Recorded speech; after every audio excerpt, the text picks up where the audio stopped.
all for joining us. Um, Today for our speaker series, Florida Primaries 101, what's on the ballot and why it matters. So if you are on your lunch hour, I hope it's very yummy, and I hope that you learn a lot with us today. Like a lot of community organizations around South Florida, right now we are knee deep in local elections. Primary election day is rapidly approaching on August 18th. Early voting has begun across Miami-Dade and Broward. And from there, we will be jumping straight into the midterm elections. The importance of these elections really cannot be overstated. The governor's seat, the House of Representatives, the Senate, and much more is up for grabs.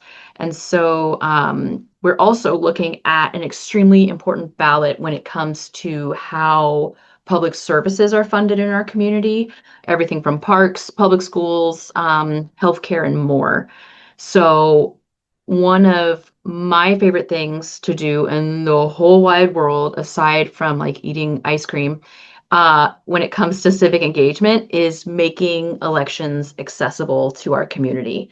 So sometimes the issues, the candidates, all of it can be so purposefully confusing that it can even lead people not to vote at all, which is the opposite of what we want. So thankfully, I have a very special guest today to help guide us through all of these things. And we are so grateful to have the president of League of Women Voters Miami-Dade, Marisol Zenteno. Marisol, welcome. Thank you for joining us. We are so happy to have you. And for those that are with us who might not know about League of Women Voters or who you are, would you introduce yourself? Tell us a little bit about League of Women Voters and the work you all do. Sure. Thank you so much, Sarah. It is truly my pleasure and an honor actually to be here with the YWCA South Florida. You all do such an important or such an important organization, and everything that you do, it helps the community so much. Yes, so as you said, I am the current president of the League of Women Voters of Miami-Dade County. The League of Women Voters is over a century old organization that started before the women gained the right to vote in 1920. So it took 72 years, a 72-year struggle, because women were not originally allowed to vote in the Constitution, as were several other demographics. So, it was a huge fight and things to do with the suffragettes and the whole movement until it came to pass. It is a national organization. We do not endorse candidates or parties, so that's huge and a really important part. Our mission is to empower voters and defend democracy. While we are not partisan, we are very political because we do take positions on issues. It's called the League of Women Voters, but men have been allowed to join and participate since 1972. So we're open to everyone. It is a great organization, and we do such amazing work, and we're all volunteer powered. So it's really great.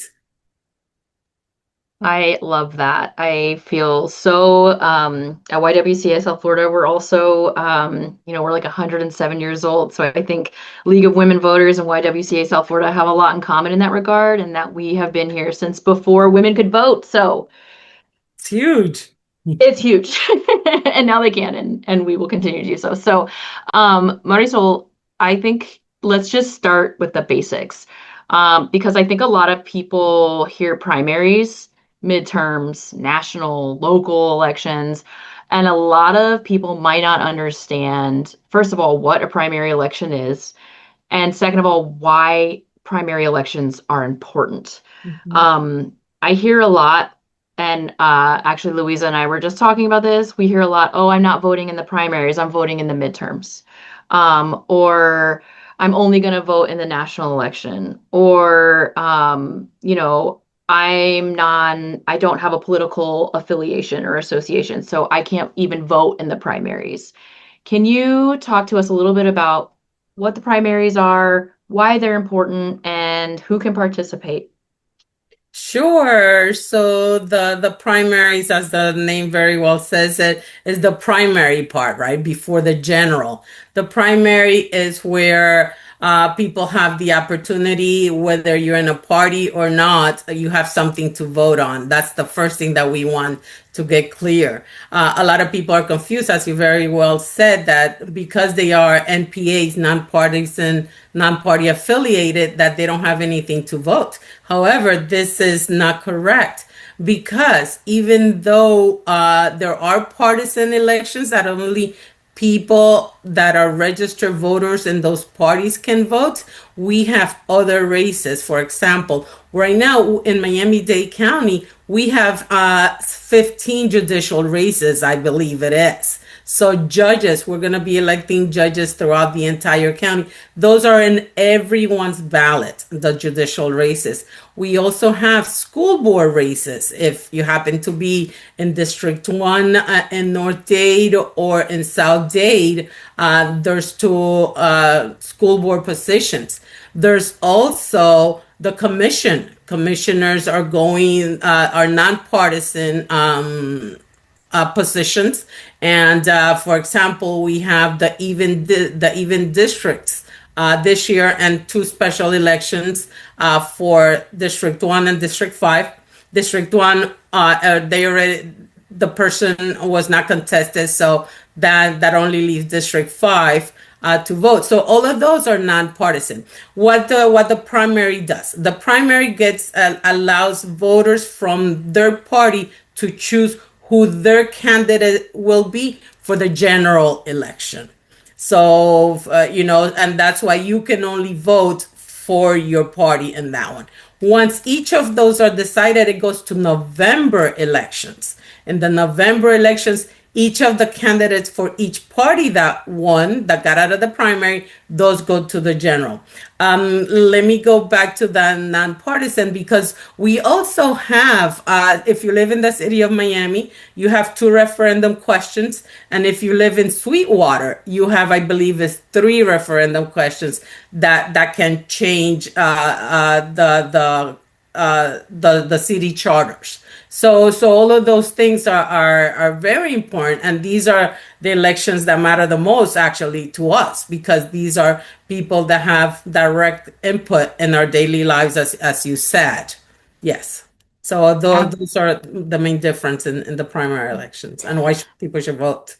Yeah, and so I think if people want to see their candidate in the midterm elections, General. then they have to vote in the primary elections, right? You have to vote for the people you want to see to be on that ballot the next time. Thank you for breaking that down for us. I am wondering, you mentioned what's on the ballot. You mentioned a lot about like different districts have school board races. There's 15 judicial races going on.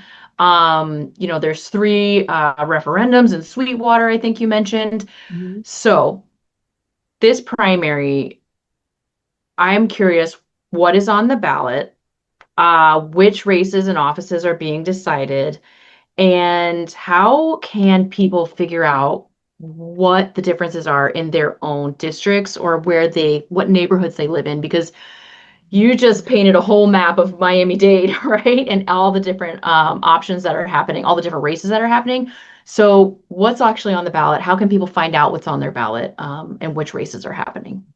Sure, that's a great question because that's something that we had to debunk a while ago because people would say, "Oh, I live in the same household and my boyfriend, husband, wife, whoever got some candidates in their ballots and I got a different one," right?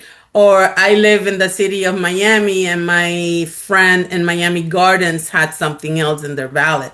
So there's some races that are for everyone. As I said, the judicial races for Miami-Dade Hmm. County, those are for everyone. The commission seats and the referendum seats are specific to your area, to where you live. right? So if I live in District 1, so I have a school board. But people that are in District 5, they don't have a school board this time, right? So in general, for everybody, there is a really, really important for us in Florida because we're going to get to choose a senator this time around. So you will have a primary for the senators for the Republican and a primary for the Democrats. And those will choose their candidate to go to the November elections. So everybody will have that. Then we have to also choose a governor. Governor DeSantis is termed out. So again, the Republicans have to choose their candidates. The Democrats have to choose their candidates. And with that, it's not just the governor, but the lieutenant governor goes in the same ticket. And then the cabinet, the chief financial officer, the state attorney, the agriculture commission, all of these races. So those are all in every Floridian's ballot. And again, the Democrats or Republicans will choose who goes to the November elections.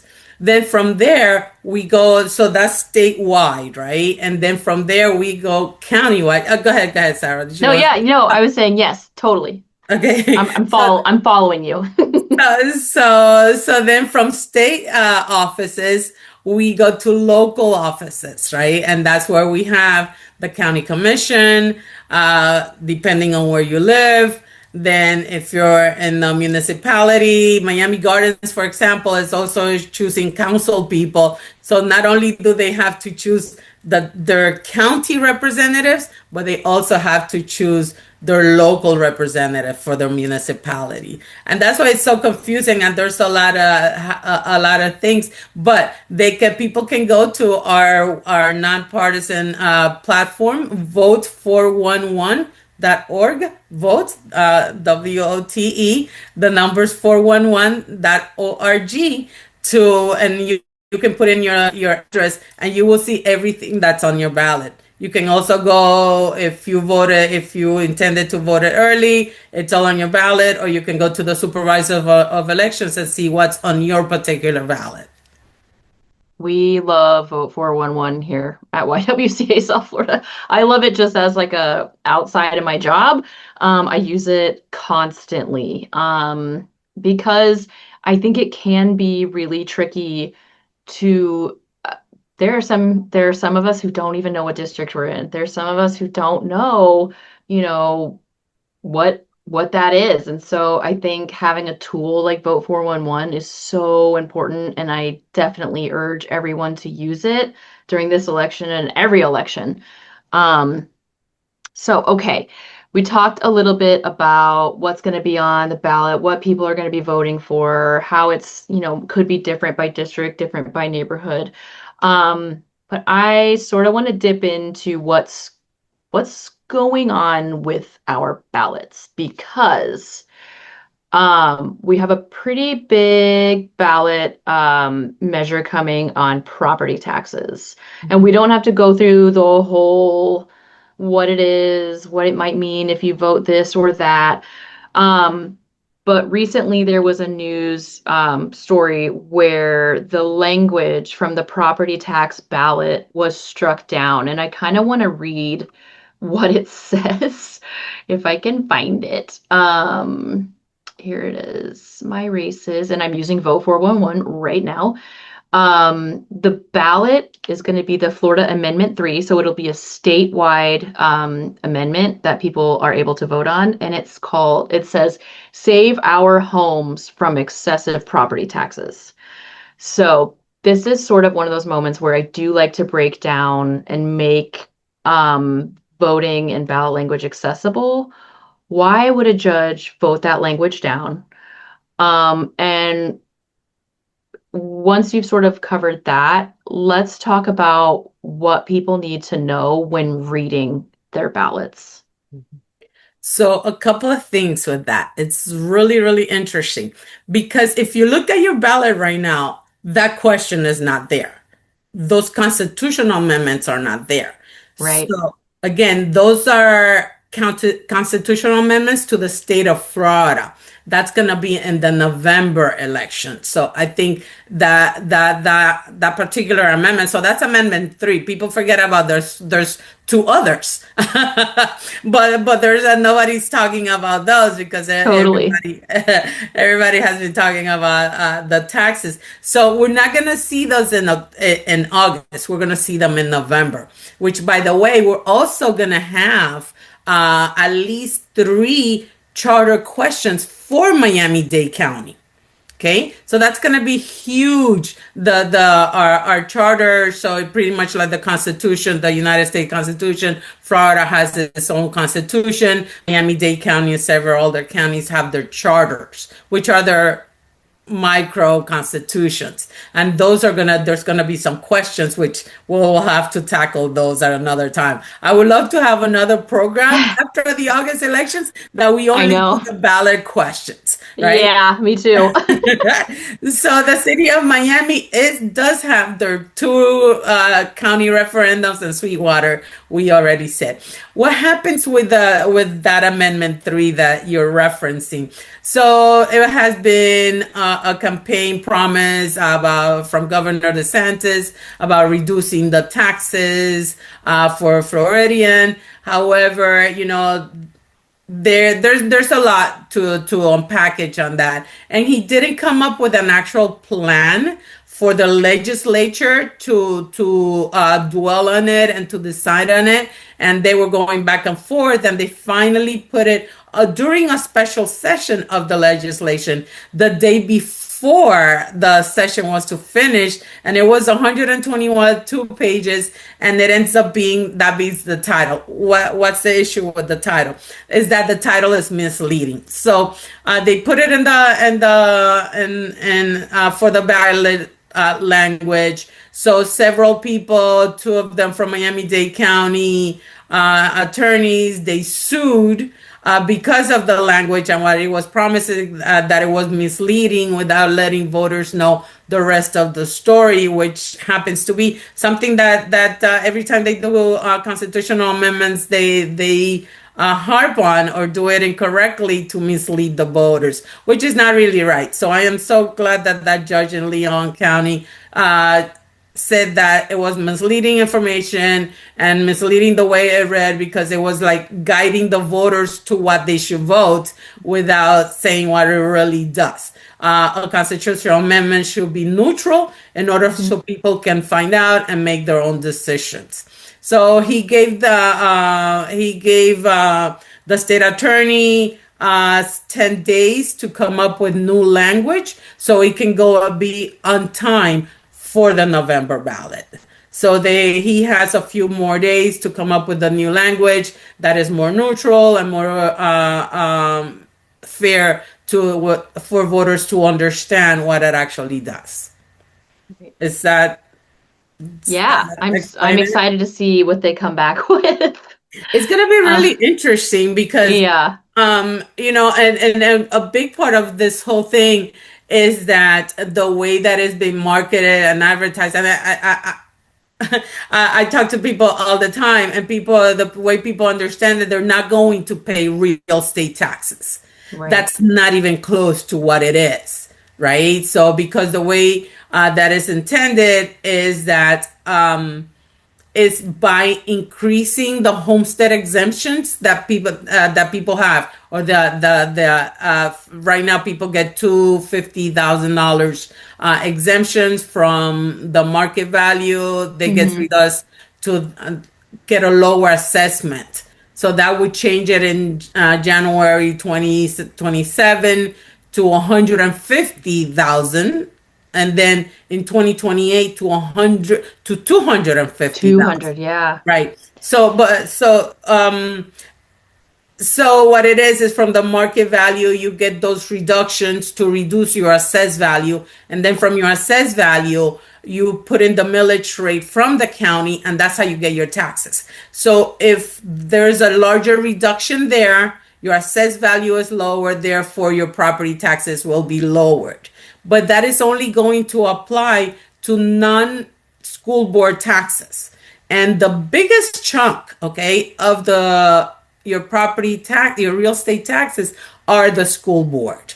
Okay, Right. because it's based on your market value, which is before you reduce the deductions that you have to get to your assets value. So those are the things that people are confused. People are thinking, "Oh, I'm not going to have to pay Yeah. property taxes," and that's not the reality. There's still Right. services and things that need to get covered. So yes. I do wonder if League of Women voters, and I know many of our partner organizations are doing work around this specific issue. It's kind of like the amendment, what was it, Amendment 4 of 2024. So it's a big one. And I guess I'm curious, like when people go and they read their ballots, you know, because everything you just said, I listen to and I understand it because I've been knee deep in it for like, like months. So I'm wondering how we help voters, eligible voters, understand what's in their ballot, understand what they're voting for. Aside from just doing like awareness campaigns, and you and I were talking about this, but like, how do we make sure people know what they're voting for? So yes. So at the league, we actually did take a position on this Amendment 3. Hmm. And we are opposing it, but mostly because things to do with taxation, we consider that shouldn't be on the Constitution. The Mm, Constitution is a fixed document and something that is very difficult to change. So things to do with taxation should be done through legislation, and they're failing to do that. Once the amendment passes, it's stuck in the Constitution, and it would take another constitutional amendment to get it changed. How do we go about educating voters? I think that is the main thing that we are faced with, because there's so much in that amendment that people misunderstand. It's very confusing. There's another part that says that if unless you purchase your home before December 2026, you're not gonna apply for that until 5 years from now, right? From January 2027, which is unfair to those new purchasers. There's also another part in that amendment. Right now, non-homesteaded property values can go up to 10%. This one is going to reduce it that they cannot go over 5%. So that's another huge impact. Uh, hmm. Going back to your question, what are we doing? We're doing a lot of education campaigns and more after August, right? Because right now Right. we're like letting everybody know, but that's really going Yeah. to be for November. So a lot of community events. We do a lot of, we have a program we call Decode the Ballot, that Mm, we not only talk about the races that we just talked, but we actually do a deep dive into each of the constitutional amendments and referendums that will be on the ballot. And then we may or may not take positions on some of them. And we explain clearly both sides of the equation, of how it's going to affect. Uh, right. Going back to this Amendment 3, people also, a lot of people, and remember, a lot of our communities in Florida were foreign born and we're not used to this type of system. Even though we are U.S. citizens, a lot of people come as adults and they don't, there's a disparity in terms of understanding what these Absolutely. things mean, what is your property taxes, what did the commissioners do, what the taxes pay for. Because people are, and and I tell people, it's like, it's going to be really hard Yeah. to inform the voters because people are really struggling. Let's start with that and Yeah. get that clear. Between mortgages, property insurance, the how much people are making, the cost of living in Florida, it's really hard. It's very challenging, especially for young people, young families, to start off. So when you propose that they're gonna knock down $1,000, $2,000 of your property taxes, everybody's gonna be like, dude, that's what I want. Yeah. Yay! Go for it. Right? So then that's why we need to educate the public, letting them know Right. that those taxes are what pay for the services. Right. Okay, what pays for the school, as we said, for fixing the potholes, for police, for fire, for corrections. Even though those Hmm. three, the military is not supposed to change for them, and it should be without affecting their budget. But just with that, we found it very interesting that just about the same time that the judge filed on the constitutional amendment, the Sheriff's Association came out against it, which is huge. Yeah, definitely. Because people are really concerned what is it going to do to the actual budget. Yeah. Here in the county, they're thinking that they might have to charge like more in impact fees, more garbage collections, more of the water, charging parking at the public parks, Right. and converting them and giving them to manager, venue managers, so they can do things and get more revenue. The revenue has to come from somewhere It at has to the end come of from the day. somewhere. Yeah. So how's it gonna work? And the other thing that's doing is that there's at least 27 counties that they are constrained, and the state has to help them out because they don't have enough of tax bases. Right. There's municipalities that don't have commercial properties to support the municipality and the services that they provide. So if they take away more of the real estate taxes, how are they going to pay? Are they going to have to go to the state to have the funds to run their municipalities? So this seems like another preemption for counties to have to go to Tallahassee and request more money, or we don't know how it's going to work. And that's a big part of the issue, that there Yeah. is no real plan as to how it will work, and as to the impact of how much the counties and municipalities are going to be hurting. Yeah. Man. Whew. Yeah. Welcome to my world. I know. I'm so ready for November. I'm just like, let's go. Thank you for breaking all that down. I didn't plan on going that into it, but like I'm really glad we did because I just think it's a perfect example of how complicated these ballots have become and how there's always two sides to the coin, and voters understanding what a yes vote and what a no vote means is so unbelievably important. And it's not just um, young families starting out, it's renters, it's owner, it's like it's public schools. There's so much involved, and really having the whole picture, painting the whole picture is so important with any ballot measure, really. But I believe, in the last few years, we've just seen some that really, really have an impact on our communities, and especially our underserved communities. And Jacqueline just said, as our elderly are going to be affected as well. So, Definitely, yeah, people on fixed income. absolutely. Yeah, there's a lot to do that. And remember, so once it's on the ballot, it needs 60% across the state in order to pass. This So, is this which is my other thing. It's like, I think, some ballots need 65, some need 60. It's like, I feel like sometimes it's purposefully. it's funny that you mentioned that, because we had in 2018, we had 12 constitutional amendments, okay? And the League of Women Voters actually sued. I believe it was a number 8. And it was something to do about the school board and the language. So they ended up taking that one out. But in those times, which is what actually created in Miami-Dade County the 5 constitutional offices. We didn't Yeah. used to have them like this compared to other counties. And that's how now we have independent sheriff, tax Mm, collector, property appraiser, clerk of courts, and supervisor of elections. They were all county departments, but that one was Amendment 10.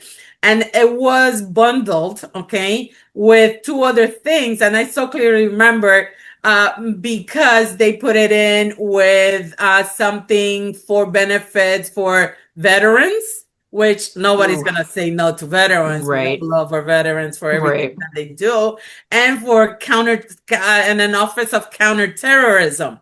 Okay, so which was already done under the Florida Department of Law Enforcement, but they put those two in, so people were really conflicted right, about voting yes on it or no on it, because either or they were going to be torn.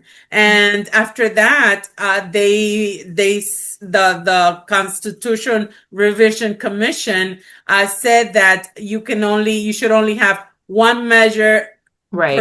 ballot, I per remember that. measure per number. Yes. Yep, So I that remember was that. huge. It was so confusing for It was. voters. And I Yes. remember feeling that I just remember that vividly. And Torn.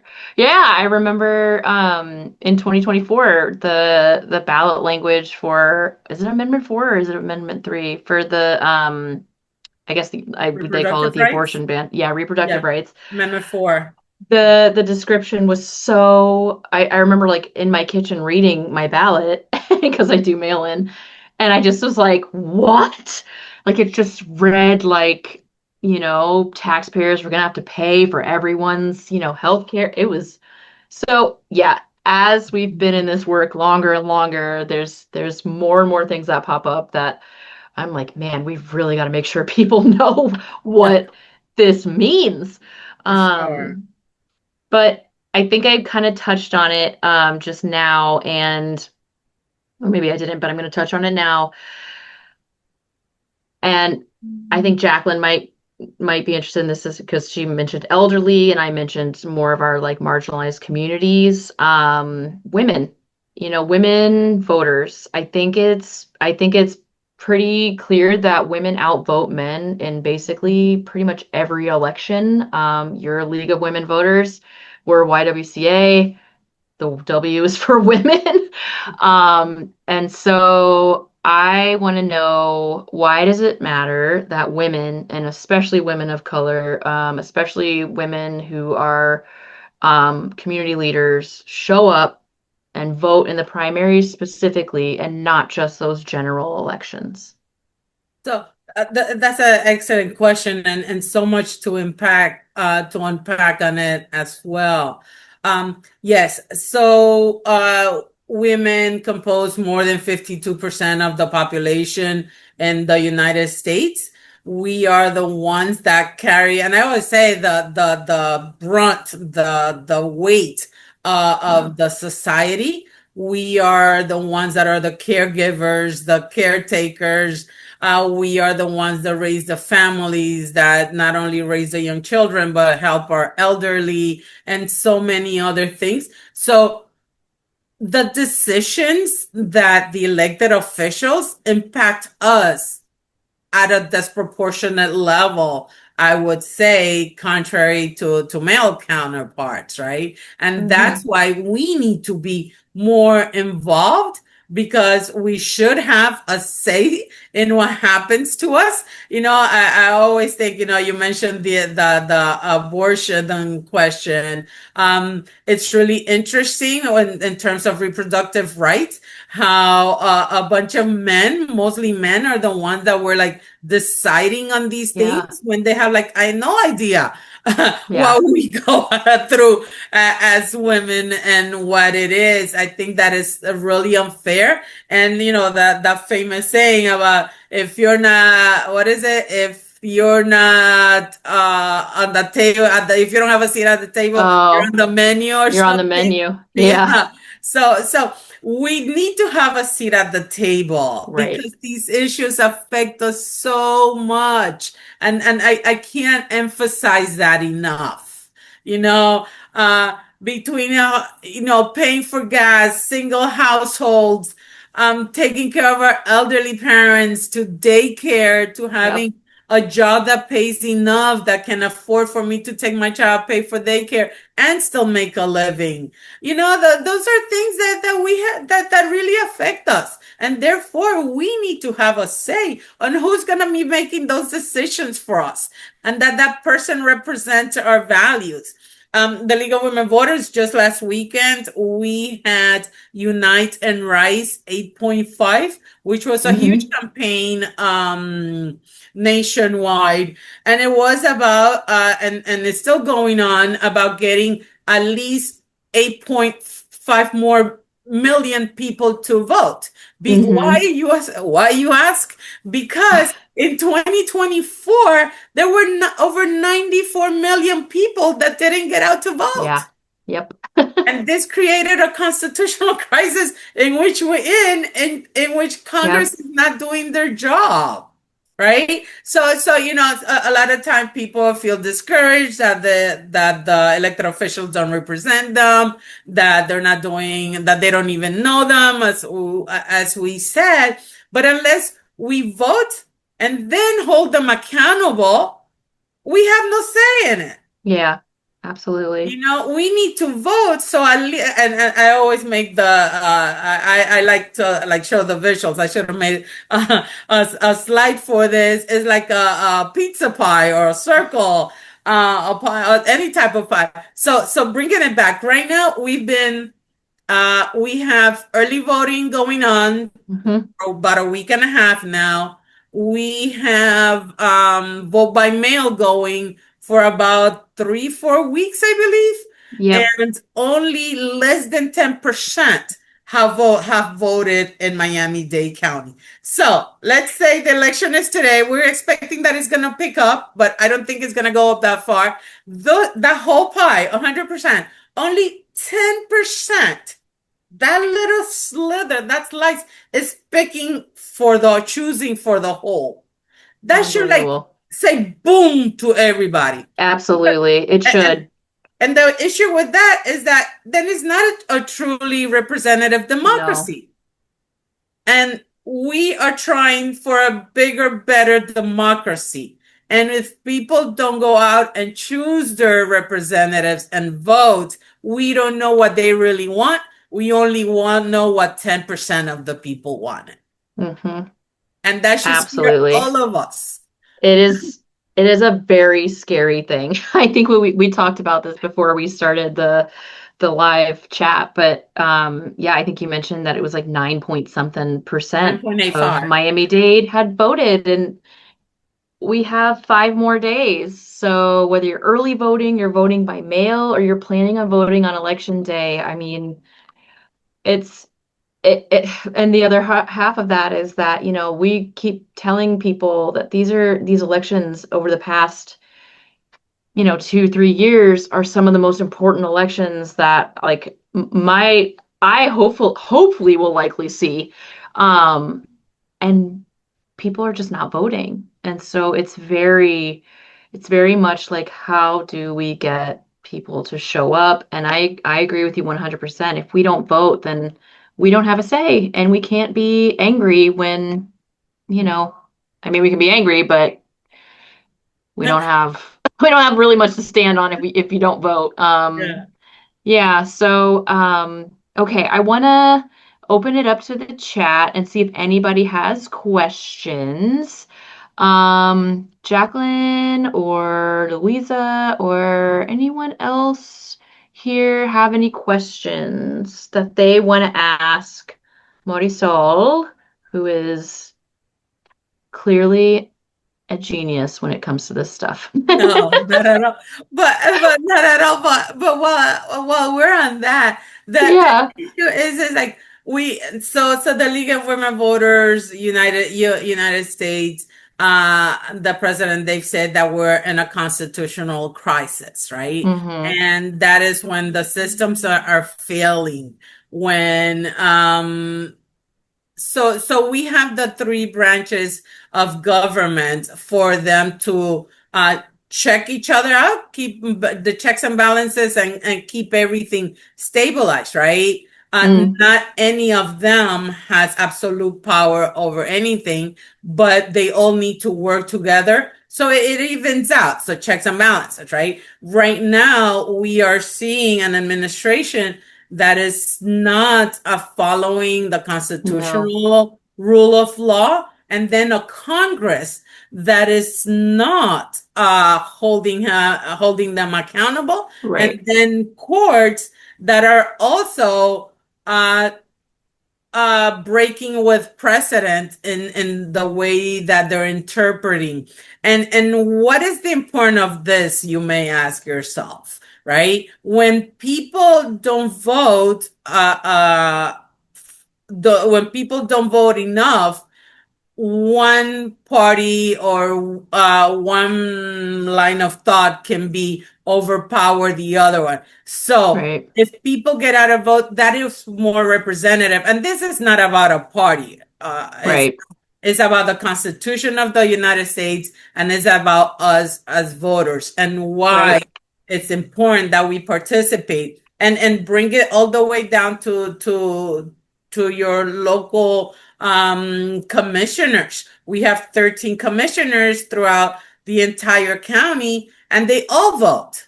They all vote and where the metro rail is going to go, what buses are going to be. Right. So if you don't vote, who knows who's going to represent you? Right. You They're going to better make choose for you. sure that the people that are making those decisions align with you so they don't mess up with your neighborhood. I And then you agree. see that the people that are involved and the people that are voting are the ones that have the nicest neighborhoods because they're the ones that are involved. Yep. They're the ones that say, I have something at stake. And if this person wins with Absolutely. this other one, it's gonna mess up with my property taxes. It's gonna mess up with my business. Right? And that's why we Yep. need to make sure that everybody gets out to vote. I agree 100%. And I feel like everything you just said is just true, and it impacts all of us, but it impacts, you're talking about like the metro station and the, where's going to be, is childcare going to be affordable, blah blah blah, Yeah. livable wages. I mean, It all go ahead. yeah, no, look at school board races, same Yeah, thing. Uh, it's like it's all of these things that the laws and legislation that are being passed is because you just have to ask yourself, is that representing my values? And maybe it right. is, maybe it is not, but at least you get to vote so you can Right. decide.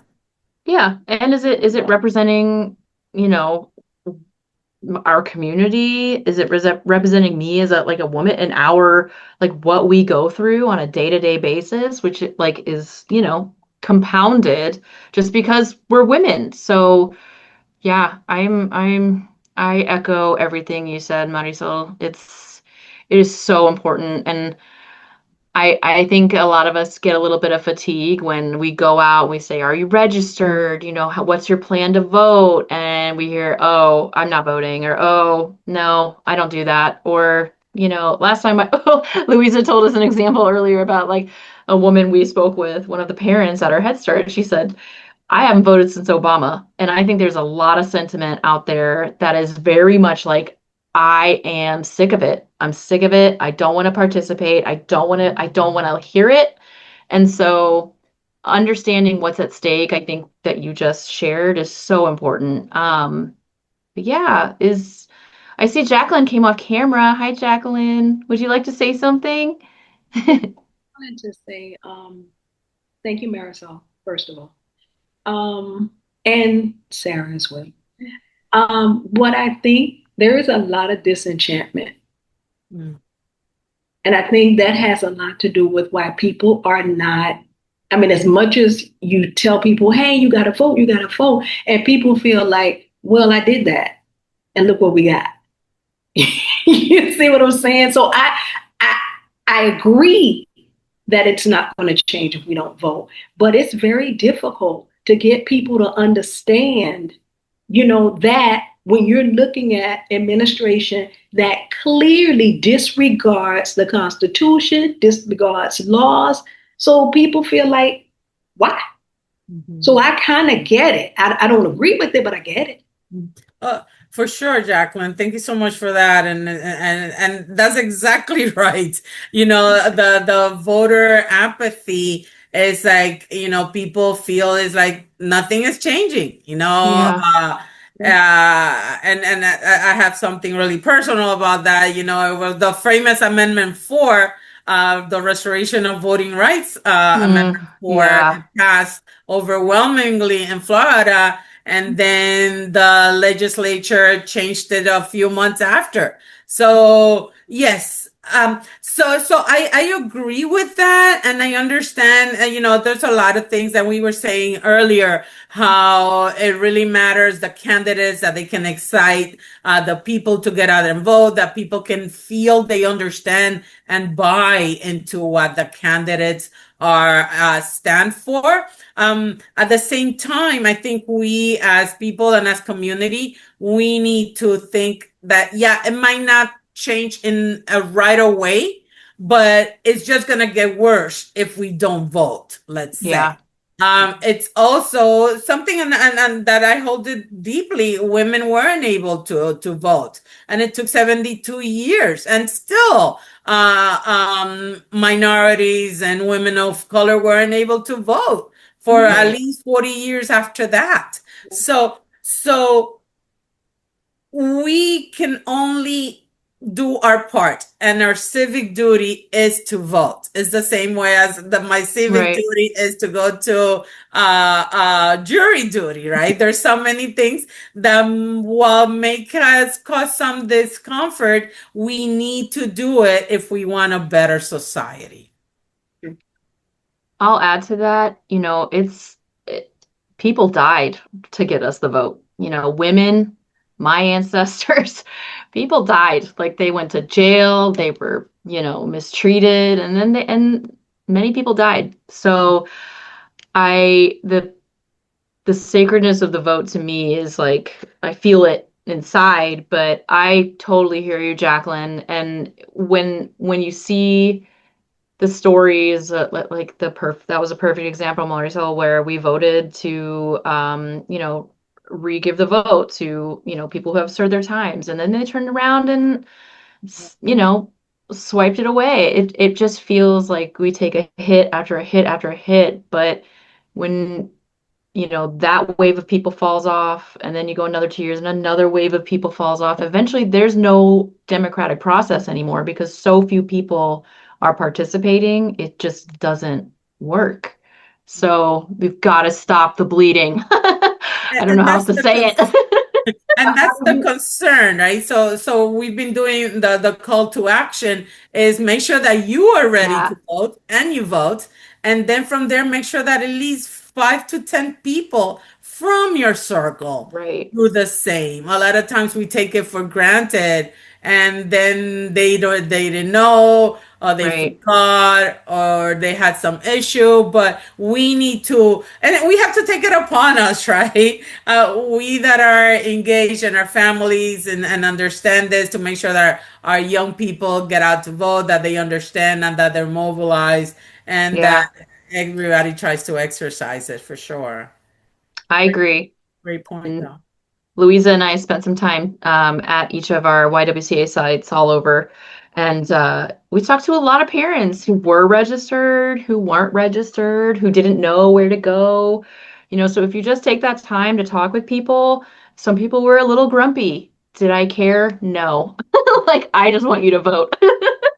So, yeah, let's just all do our part. Marisol, I wanna make sure people know what's coming up for League of Women Voters. If you have a call to action, I know you just mentioned a call to action, but if there's something people can participate in coming up for you all, I I would love for you to share, and then I can share a bit about YWCA and what we're doing with civic engagement coming up as well.